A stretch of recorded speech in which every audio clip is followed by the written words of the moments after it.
સૌથી પહેલાં તો સમગ્ર રાજકોટની જાહેર જનતાને જશ્ન ઈદે મિલાદુન નબીની ખૂબ ખૂબ મુબારકબાદી કે આજના મુબારક દિવસે સમગ્ર અમારું જુલુસ રાજકોટના રાજમાર્ગો ઉપર ફરી રહ્યું છે અને આવતીકાલે ગણેશ વિસર્જન છે. આ બંને તહેવારો સાથે હોય અને રાજકોટમાં કોમી એકતાને ભાઈચારો બતાવતો હોય.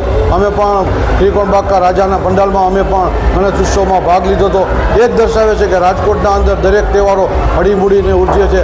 અહીંયા અત્યારે મુરલી કાકા દવે, ચેતનભાઈ મહેતા, નરેશભાઈ મકવાણા, ભાઈ અમારા જીતીભાઈ પટેલ, આ તમામ સમાજના લોકો અત્યારે અમને આવકારવા માટે અહીંયા ઉપસ્થિત થયા. એ બતાવે છે લગભગ બધા વર્ણના, ખાસ કરીને વોરા સમાજના બધા સમાજના લોકો અત્યારે અમને અહીંયા મુબારકબાદી દેવા આવ્યા અને એમ કીધું કે ભાઈ તમે આ જુલુસ નીકળવા અમે તમારી સાથે છે.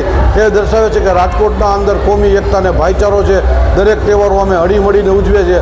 રાજકોટમાં અંદર કોઈ દિવસ એવો નચીની બનાવ નથી બન્યો કે જેના અંદર રાજકોટનું આપણે શરમથી માથું ઝૂકે.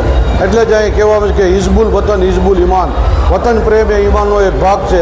એના જ રૂપે આજે સમગ્ર હિન્દુસ્તાનના અંદર આજે પૈગંબર સાહેબનો જન્મદિવસ ઉજવાય છે. એના ભાગરૂપે રાજકોટમાં પણ ઉજવી રહ્યા છે. જુલુસના અંદર અંદાજે લગભગ 3 લાખ ઉપર 3 થી 3.5 લાખ લોકોની મેદની. આજે સદરની વાત કરીએ તો સદરમાં જુલુસ પૂરું જ નથી થતું.